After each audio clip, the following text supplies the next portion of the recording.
Menjelang bergulirnya kompetisi Liga 1, Arema FC menjadi satu di antara tim Liga 1 lainnya yang cukup aktif dalam bursa transfer. Maklum saja, klub berjuluk Singo Edan itu melakukan perombakan besar-besaran untuk komposisi pemain usai meraih hasil buruk di musim lalu. Bahkan, pemain asing Arema FC di musim lalu telah dilepas semuanya.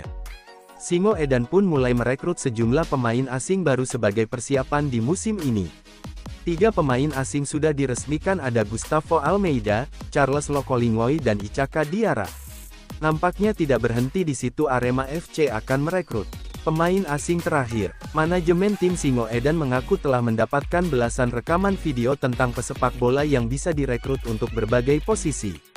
Mulai dari kiper, pemain belakang, tengah, sampai penyerang. Insya Allah kami minta pemain model apa pasti ada, terang Wibi Dwi. Kami masih akan melakukan rapat untuk memutuskan pemain asing terakhir Arema. Wibi Dwi menjelaskan akan mendatangkan pemain Eropa berdarah Indonesia yang berposisi kiper untuk menggantikan Maringa yang hengkang. Rumornya Rowen Koot rekrutan terakhir Arema FC. Kiper berdarah Indonesia, Rowen Koot, tengah menata karir profesionalnya bersama Helmond Sport, klub Eerste Divisi Liga 2 Belanda.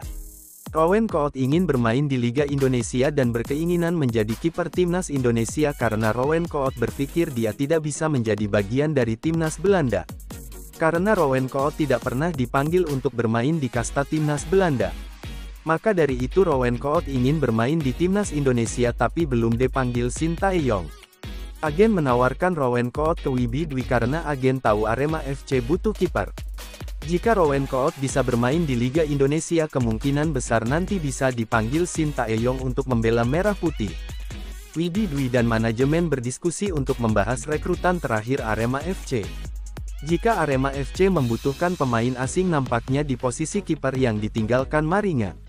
Dan jika benar kemungkinan Rowen Koot yang akan menggantikan Maringa, kita nantikan kabar resminya dari manajemen Arema FC.